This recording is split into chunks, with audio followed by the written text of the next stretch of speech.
नमस्कार। सोचने वाली बात है, क्या कोई रियलिटी शो इतना बुरा हो सकता है कि वो खुद एक वायरल रोस्ट का टॉपिक बन जाए?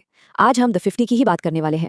एक ऐसा शो जो अपने ड्रामे से ज्यादा अपने डिजास्टर के लिए मशहूर हो गया। तो चलिए शुरू करते हैं और देखते हैं कि आखिर इसमें गड़बड़ हुई कहाँ। तो सबसे पहले ये शो आखिर है क्या? इसका कॉन्सेप्ट यानी इसकी बुनियाद ही इतनी अजीब है कि सुनकर ही लगेगा भाई इसको हरी झंडी दी किसने थी। देखिए, इसकी मेन बात ही अजीब है। एक ऐसा रियलिटी शो जहां 50 सेलिब्रिटीज आपस में लड़ेंगे, झगड़ेंगे, सारा ड्रामा करेंगे, लेकिन प्राइज मनी वो उन्हें नहीं मिलेगी। वो मिलेगी किसी एक लकी फैन को। मतलब सारी मेहनत कंटेस्टेंट्स की और मलाई खाएगा कोई और। ये तो शुरू से ही एक अजीब सा फॉर्मूला लगता है ना। जरा नंबर्स पर गौर कीजिए। 50 कंटेस्टेंट, 50 दिन और इनाम है पूरे 50 लाख रुपए। पर ये इनाम, जैसा कि हमने कहा, किसी एक फैन को मिलेगा जो घर बैठे शो देख रहा है। और कंटेस्टेंट, उनके लिए क्या? उनके लिए कुछ नहीं, बस मुफ्त में कंपटीशन। इतना पसीना बहाओ, इतने झगड़े करो और हाथ में आखिर में कुछ भी नहीं। और इसके बाद आती है शो की सबसे पहली और बड़ी कमी।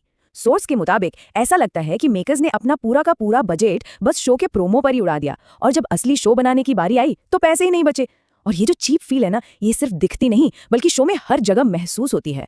अच्छा, एक और दिलचस्प बात, जब इस शो को इसके जर्मन ओरिजिनल वर्जन से कंपेयर किया जाता है ना, तो जमीन आसमान का फर्क नजर आता है।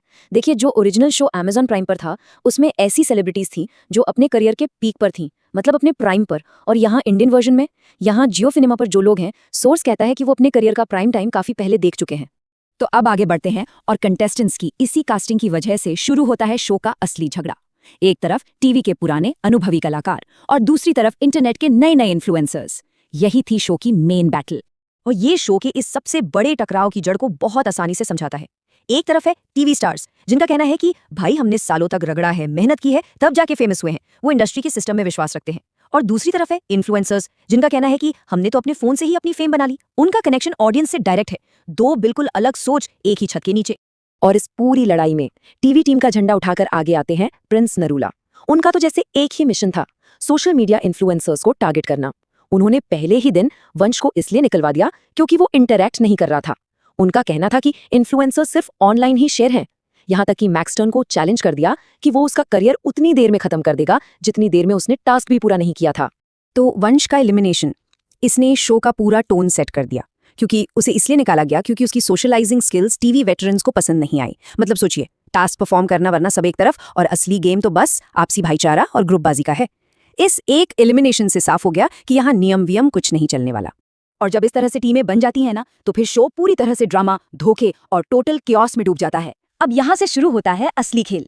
इस ड्रामे के सेंटर में थे निक्की और अरबाज। उनका ऑन स्क्रीन रिश्ता टॉक्सिसिटी का परफेक्ट एग्जाम्पल था। इतने झगड़े, इतना हाई वोल्टेज मेलोड्रामा कि सोर्स ने तो यहाँ तक कह दिया कि अगर ये रोमियो जूलियट होते तो बाकी लोग इनसे दूर भागने के लिए ही मर जाते। और फिर अरबाज ने स्ट्रैटेजी शब्द को एक नया ही मतलब दे दिया। उनके अरबाज स्कूल ऑफ स्ट्रैटेजी के 3 सिंपल स्टेप्स थे। स्टेप 1, एक टास्क में खुल्लम खुल्ला चीटिंग करो। स्टेप 2, सबके सामने पकड़े जाओ। और स्टेप 3, बड़े कॉन्फिडेंस से कह दो कि ये तो मेरी स्ट्रैटेजी थी। मतलब चीटिंग को गेम प्लान का नाम दे दिया। कमाल है। और ऐसा लगता है कि मेकर्स ने जानबूझकर इस शो को एक कंट्रोवर्सी मैग्नेट बनाया। मैक्स टर्न को शो में लाया गया क्योंकि उसकी एल्विश यादव से बीफ चल रही थी। मतलब जो झगड़े बाहर चल रहे थे उन्हें उठाकर सीधा शो के अंदर ले आए। प्लान साफ था, पहले दिन से आग लगनी चाहिए। और ये आग इतनी भड़की कि लड़ाइयों का और गुस्से का लेवल इतना बढ़ गया कि माहौल सच में एक्सप्लोसिव हो गया था। सोर्स कहता है कि देखकर ऐसा लग रहा था कि ये कंटेस्टेंट टॉप 5 में नहीं बल्कि सीधे जेल या अस्पताल पहुंचेंगे, इतना ज्यादा एग्रेशन था। अच्छा, कंटेस्टेंट्स का ड्रामा तो चलिए एक तरफ। अब जरा बात करते हैं शो के प्रोडक्शन की, क्योंकि वो अपने आप में एक मजाक था। शो इतना सस्ता और हल्का बना था कि रोस्ट करने वालों के लिए ये सबसे आसान टारगेट बन गया। सबसे पहले तो सेट डिजाइन, भाई साहब, दीवारों की जगह पर उन्होंने बस बैनर लगा दिए थे। यहां तक कहा गया कि इससे बेहतर तो एक सर्कस का टेंट दिखता है। बिल्कुल वैसी फीलिंग आ रही थी जैसे स्कूल के एनुअल फंक्शन का सेट हो, जिसे बस काम चलाने के लिए बना दिया गया हो। और फिर आता है शो का मास्टर, द लायन, एक अजीब सा मास्कॉट जिसकी आवाज इतनी दबी हुई और अजीब थी। और वो करता क्या था? बड़ी बड़ी बातों के बीच में अचानक से ब्रांड प्रमोशन शुरू कर देता था। पूरा का पूरा कैरेक्टर ही एक जोक लग रहा था। और इस पर पंचलाइन आई कि ये पूरा शेर नहीं, ये तो पाव किलो शेर है। और सच पूछो तो ये लाइन पूरे शो को आसानी से डिस्क्राइब कर देती है। जिस तरह से मैस्कॉट एक सस्ती कॉपी था, उसी तरह पूरा शो भी ओरिजिनल की एक बहुत ही बेकार कॉपी लग रहा था। और अब बात करते हैं टास्क्स की। अरे टास्क्स के नाम पर तो कॉमेडी हो रही थी। लोग उम्मीद लगाए बैठे थे कि खतरनाक स्टंट्स होंगे, एंड्योरेंस टेस्ट होगा, कुछ दर्द भरा रियलिटी शो वाला मसाला होगा। और मिला क्या? ग्रुप ज़ुम्बा, पार्क में जॉगिंग। ऐसा लग रहा था रियलिटी शो नहीं, सुबह सुबह की फिटनेस क्लास चल रही है। चलिए अब आते हैं फाइनल हिस्से पर। इसे सोर्स ने द माइक ड्रॉप का नाम दिया है, यानी शो पर कुछ आखिरी करारे और फाइनल कमेंट्स। तो पहला सवाल, इस शो में 50 लोग ही क्यों लिए? जवाब, ताकि बाहर की दुनिया को इनके शोर से यानी नॉइज पोल्यूशन से कम 50 दिन की छुट्टी मिल जाए। अगला कमेंट, शो में सेट और लाइन से भी ज्यादा नकली क्या था? जवाब है कृष्णा श्रॉफ का एक्सेंट। मतलब जब सब कुछ ही फेक है तो फिर ये भी ठीक ही है।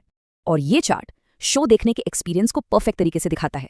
एपिसोड का रन टाइम 1 घंटा और उस 1 घंटे में एंटरटेनमेंट बिल्कुल जीरो। साफ साफ मतलब पूरा 1 घंटा बर्बाद। तो आखिर में ये सब देखकर एक बहुत बड़ा सवाल मन में आता है, जब एक शो में कंटेस्टेंट्स को कुछ नहीं मिलता, इनाम फैन को जाता है और नियम कानून का कोई मतलब नहीं रह जाता, तो क्या रियलिटी टीवी का मकसद सिर्फ व्यूज और क्लिक्स के लिए केओस फैलाना रह गया है? ये एक सोचने वाली बात है।